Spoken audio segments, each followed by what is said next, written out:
Time for another edition of the Four Peaks Sessions. We're at Four Peaks in Tempe, and joining me is our governor, Doug Ducey. Governor, thanks for being here. Great to be back at Four Peaks. I don't even know where to start with the questions I have for you. Let's start at the beginning. You and I have talked casually a couple of times about you started out the son of a cop. How do you get from being the son of a cop to running a major corporation like Cold Stone Creamery to being the governor of Arizona? What's that journey like? Well, I mean, to encapsulate it, growing up in Toledo, Ohio, where my dad was a cop, was just a great place to be from. I had a very traditional Midwestern type childhood and upbringing, went to Catholic school there. My folks split up my junior year of high school, and my mom moved out west. So, many of my values had been established, but I came out to Arizona State University for college, decided to study business, and that's really how you go from that, 2415 Berdan Avenue to then my first job outside of college was with Procter & Gamble. And it's a great place, great company, great culture, great brands, great training, and that put me in a position where, go 20 years forward where I could be the CEO of Cold Stone Creamery. When I look at what the president's doing right now, business-wise, what he's doing with the economy, he seems to have the confidence of businessmen. But I also I've seen the same thing with you as your time as governor in Arizona. It seems as if every governor wants to attract business to their state. You seem to have a lot of credibility because of your business experience. Has that really helped you at least get in the door with some people? Oh, without a doubt. I mean, I'm more comfortable talking to a business person than I am oftentimes a state legislator. I mean, I understand the language of business. I know what the responsibilities of that business owner are. I know what's going to motivate them, what's important to them. So definitely, as a businessman, I wish we could bring more business people into government. And, as a citizen, elected official, and then you go back with your head held high back to the private sector. I think that's the way the founders intended it. And being a governor is a great job. You are the chief executive. And what we have in Washington now is a new chief executive who's a skilled businessman and a successful negotiator. So how difficult is the legislative part of it for you? I mean, between you and, between all of us, that would be a nightmare for me. Well, I would say let's look at it a different way. I built Cold Stone Creamery. It's a franchise model. I think most people understand franchising. It's like McDonald's. There's a great new movie out. I haven't seen it yet, but I want to see The Founder with Michael Keaton. It's Ray Kroc. Okay. Well, he built McDonald's with a group of franchisees. These are people that put up their money for Ray Kroc's idea. Okay, you are only going to be successful working with them. But they have a lot of demands. They have a lot of things that they think are good ideas.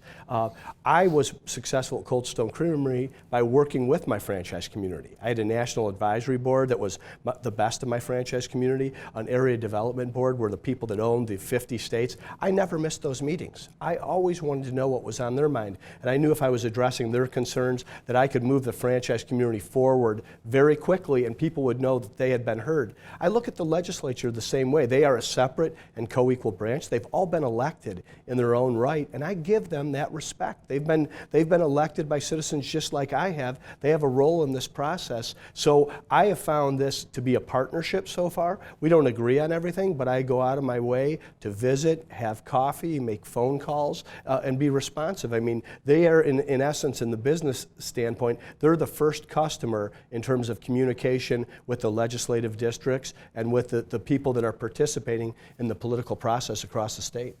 One of the things I rave about with Arizona is the Super Bowl every few years. You can't beat that PR. We've got the Final Four coming. Yes. But while we're taping this, the Waste Management Phoenix Open is about to start.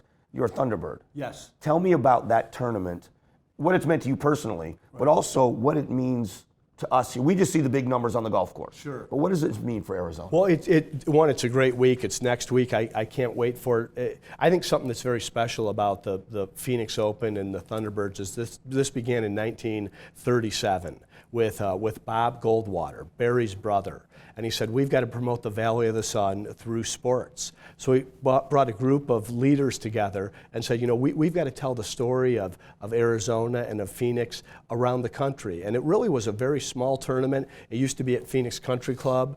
They had someone years later that made the decision to move it up to the TPC Stadium course, and there were 620,000 people out there last year. Think of that. That's the largest sporting event in the world, and we do it every year. So it's great for the Valley of the Sun. Now the whole world gets to watch, whether it's on the Golf Channel or CBS or whoever the broadcast partner is. But it really started, and I think that's one of the great things about Arizona. This is a startup state. We can point to individuals that are still alive today, and Bob was alive just until a few years ago, who began the Phoenix Open. Carl Eller beginning the Fiesta Bowl, saying, the Sun Devils are not getting invited to bowls that they would otherwise win. Let's have our own bowl, and we'll beat Nebraska here. Those types of things are things that entrepreneurs and leaders and influencers have done in the state of Arizona. I don't know that that exists in other states. They've been around so long, and there's an establishment and a good old boys club, and you're on the outside looking in. Here in Arizona, if you want to get involved, step forward and say, I want to be a part of it, and you can do it. And that's special about this state. I was out earlier this week at 16 because we're doing a first responders appreciation at the Shot at Glory. And to watch what it takes to put that together is an undertaking I can't even imagine. They start setting up in October, but they literally start planning the day after the Sunday when it finishes just to get this thing off the ground. It is a 365-day-a-year event. They build the city out there. So it's all the volunteers. I mean, that's the other thing about this community. So many people come out there and volunteer, from the folks that are holding the standards to the Thunderbirds. And then the amount of money that is able to be given to charity after that event that benefits families and women's charities, all focused in Arizona. And along the way, everybody has a lot of fun. It was $10 million last year, I think. I think the revenues, at least when I was active in the organization, you age out, and I've aged out of, now am considered life. I think we had $20 million in revenues. Now the revenues are higher, but I think that to the bottom line, you're right. They had a record amount of $10 million that's able to be given to Arizona charities in that calendar year. It's amazing. I talked to the tournament director, the chairman, Andy Markham, Yes. and he was giving me some of these numbers. He's got enough energy? Oh my gosh. I asked him that because here it is days before the tournament. I know that they've been sleeping out there and they're working like crazy. And then they come in and you start talking about the tournament, and it's almost like they're running solely on adrenaline because they're so excited about what they're doing. And I love the event because it's kind of a signature Arizona event. But the more you learn, the more you love about it, because it does so many good things for Arizona. And speaking about being the son of a cop, my dad's actually going to come out on Wednesday. He's never been to the Phoenix Open, so I'm going to bring him out Wednesday and Thursday. My brother's going to be in town as well. So and I think it helps drive people that are relocating here. People come out just for the week, and it's great for all Arizonans. Should get out to that course at least 1 or 2 days during the week. It's worth mentioning, I think it's more than worth mentioning, that these events, whether it's the Super Bowl, the Final Four, the Fiesta Bowl, or the Waste Management Open, you use those opportunities to have a captive audience with some of the leaders of business around the country that are in Arizona for that. How fruitful has that been for you? Oh, it's a showcase. It's an absolute showcase. I mean, when you think of what we've enjoyed just in these first 2 years of a Super Bowl, college football national championship, and then every year, Mike, we have spring training. Every year we have the Phoenix Open. Every year we have the BarrettJackson Auction. So when business leaders are considering investment or relocation, I use these to host them so that they can meet other business leaders and understand all the good things about the state. So those have been a real benefit. And think, what other state, what other governor, what other city has hosted these types of events in the last 3 years? We're very fortunate to do this. It's a result of good leadership, good policy, and we should continue to do it. Arizona was at Wallet Hub, just put out a list, top 20 job market cities in the country. Scottsdale, Arizona is number 1, and 4 other Arizona cities are in the top 20. We have 20% of the top 20 states or cities in the country for job growth. Something to be very proud of, and something that doesn't happen by accident. We're a state that's been growing for decades. 70% of the adult population in the state of Arizona was born somewhere else. Right. I'm part of that. Yeah, me too. And I don't think there's a better leading indicator to our quality of life and our economic attractiveness that people in the most mobile country in the world said, I'm going to pack up a U-Haul truck and I'm going to move there. We want to keep that type of wide open, entrepreneurial, inviting culture that we have, and we'll continue to be a great state, and we'll be even better. So what does your family think of this schedule? Because every time I talk to someone in your office, you're someplace else. You're working with the business community somewhere, you're building something with someone. How does your family deal with you being away so much? Well, I love this job, and my family's been very supportive of this. I would say, as busy as I am, I'm home in the morning, Mike, and I'm home at night. I get to see my kids when they're awake. I'm a very busy chief executive, but that's the great thing about being governor, and our capital city is Phoenix, which is where I live in Greater Phoenix. So I'm there. I carve out time for their games. I stop by the practices. I get to visit with them every day. That's my top priority in addition to my faith. But I'm better when I'm busy. If I've got too much time on my hands and I'm home, I think my family would say, hey, don't you have something to do? So, well, I understand that point. How do you deal with being recognized now? I mean, you were a businessman, but now you're the governor. What's it like going and being recognized everywhere you go? Well, I'm not recognized everywhere I go. Not everyone pays attention to politics or necessarily knows who the governor is. But we're going to have to get you to say something controversial. If this goes viral, they'll recognize you. But I am recognized much more often. For example, going out to D.C. last week for the inauguration at Sky Harbor Airport. Of course, everyone there flying out knew politics. But it was nice. I had a nice conversation with a bunch of people that wanted to talk inside the airport terminal. That happens oftentimes at restaurants, or if I'm standing on the sidelines at one of my kids' games, and everybody's been nice. I can tell when someone doesn't like me or my policies. They'll avert their eyes or walk the other way, and sometimes they'll come up and engage me and say, here's what I think, and I love that conversation as well. I mean, I volunteered for this, so I wouldn't complain about it. Any controversy? Have you ever had any bad experience and bad interactions yet?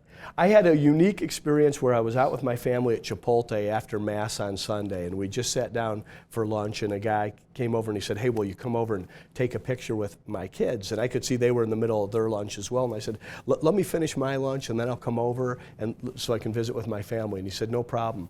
So I went over there probably 15 minutes later and took a picture with his two young boys, and he said to me, I didn't vote for you, but that was pretty cool. And I said, Ange, come over. This is the guy who didn't vote for me. That's nice. Because nobody comes up to you and says, I didn't vote for you. Everybody comes up and says, I voted for you, even if they didn't. Right. So I thought the margin should have been wider. But really, everyone has been nice. Like I said, if someone did have an issue, they typically don't do it face to face. I think that, and that wouldn't bother me as much. They do it on social media. I have found that people get a lot braver on Keyboard Twitter warriors, and Facebook. And sometimes I will run into them. Some of the legislators that don't like my policies will try to communicate versus Twitter. I think that's unproductive. I mean, I'd much rather have a conversation about it. But this is a different world we're heading into. It's certainly their right to do that. They probably want to let their constituents know where they stand. But I still am a big believer in personal relationships and communication.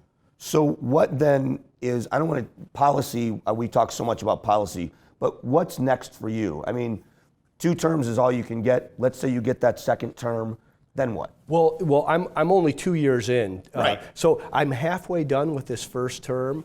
But this is a job that I really enjoy. It's a job that I want to do, and I think I can do an even better job at what I'm doing. So if you look at it as an 8-year potential, I'm 2 years done.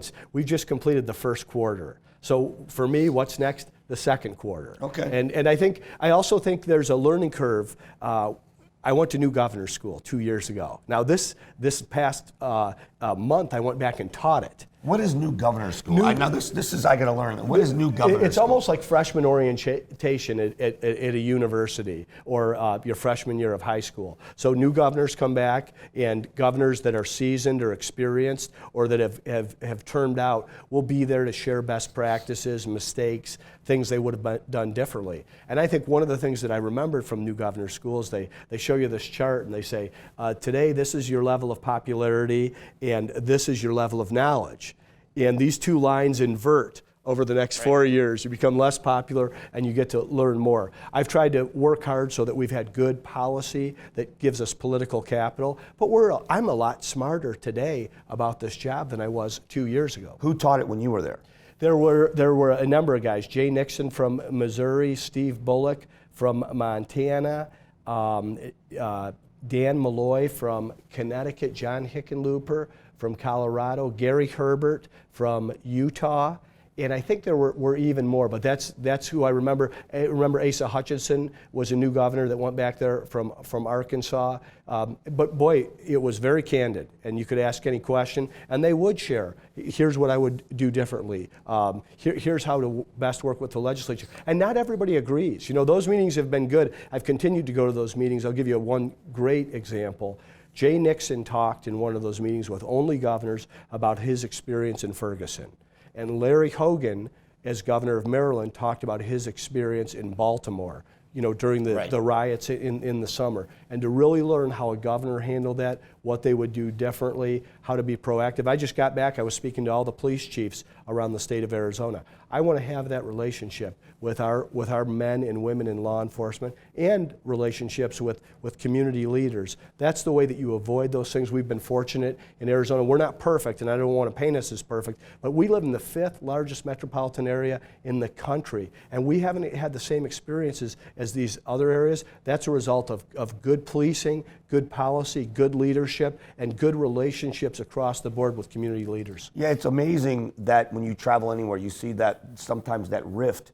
But here, with the reputation we've SB 1070, outside of Arizona, people would have thought there was this battle going on internally. But the people there have always gotten along. It's one of the things I love about Arizona, differences of opinion for sure, but everybody seems to get along and at least be respectful of each other. I really find that, and I enjoy that. I want to be a leader in terms of respect and civility. That's how I'm going to treat my opponents, people I disagree with.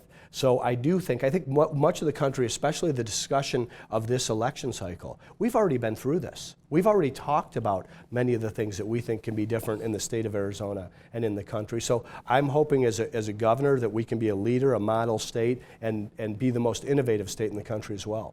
So when these job numbers come out, do you have other people reaching out to you, other governors reaching out and saying, what are you doing there? What's going on? Are you being used as a model in other places? Well, when I do go back to these meetings, or I have tried to build a relationship with each governor that I've met. You know, you exchange cell phone numbers, and if you have an idea or you're in a pickle, you can give them a call. So I am getting asked a lot of questions about what we're doing in Arizona, and I share the knowledge freely. I just want to get out so far ahead of all of our competition, and then I'll tell them how we did it, but I want to just make sure we're beating all the other states around the country. You say you're done with the first quarter.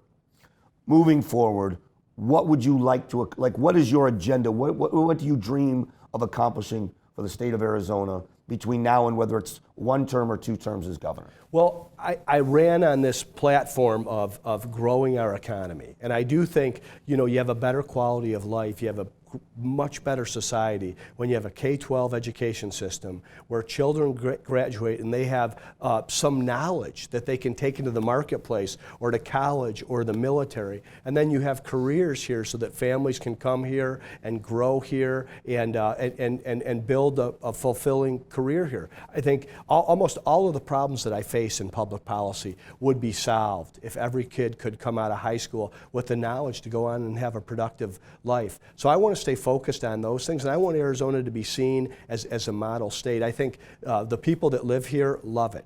People that come out and visit during the Phoenix Open are like, wow, I mean, this is fantastic. I want that to be our reputation across the country and across the world, and I'll have left the place better than I found it. And I'd also like people to see that we're going to have a government that works and works at the speed of business. I've been pretty fiscally responsible. Some would say frugal. Well, I think that government exists for a reason, but I think so many things can be done better by the private sector. I want to see the private sector creating jobs and careers, and I want we have some wonderful people that work in government. We have some great agency heads, but I don't want to see those agencies growing unnecessarily just because they want to grow, which is the natural state of things. So we've really asked the questions, what's your mission? How are you spending your money? What are the metrics and how you're going to measure your success? And then how do you put this all, memorialize it? So I know, what you're going to be working on next quarter, what your successes were last quarter, and we can say to the public, this is why this organization exists, and this is how you'll know that they're spending your tax dollar appropriately. All right, last question. Who wins the Super Bowl? Boy, it's on tape. I'm not a Falcons fan, and I've been pretty outspoken on the Patriots and the AFC. But I'm going to root for Matty Ice, and I'd like to see him win his first Super Bowl. He seems like a great kid from Boston College, and I don't think I've watched a Falcons game in years till last week. I was surprised that Quite they an beat. offense. I was rooting for the Packers. But I'll go with the Falcons. I don't know that they're going to win. I don't know what the line is, but I'm rooting for them. I am too. I picked them to win because I think their defense is better, and that's sure to go wrong. I'm never right on my picks. So. I don't know how much more I can listen to people talk about Tom Brady. So, Well, you know what's funny is that you want to hate him, you just can't. I mean, he's pretty good. He's pretty good. The best. You're the greatest quarterback ever. Supermodel for a wife. Hundreds of millions of dollars in the bank. Easy to hate, but you just can't. And it's a great team. It's obviously a great system. It's a great coach. It's a great owner. It's a lot of the things that I think we're trending towards in Arizona. We definitely have a winning franchise model in town. I think we're all disappointed this year compared to last year, but we've got the tools, and I'm excited for next year's NFL. What a difference! Season. Yeah, I was said last question, but what a difference in the Cardinals that this was a disappointing year. Yep. 5 or 6 years ago, it would have been just another season.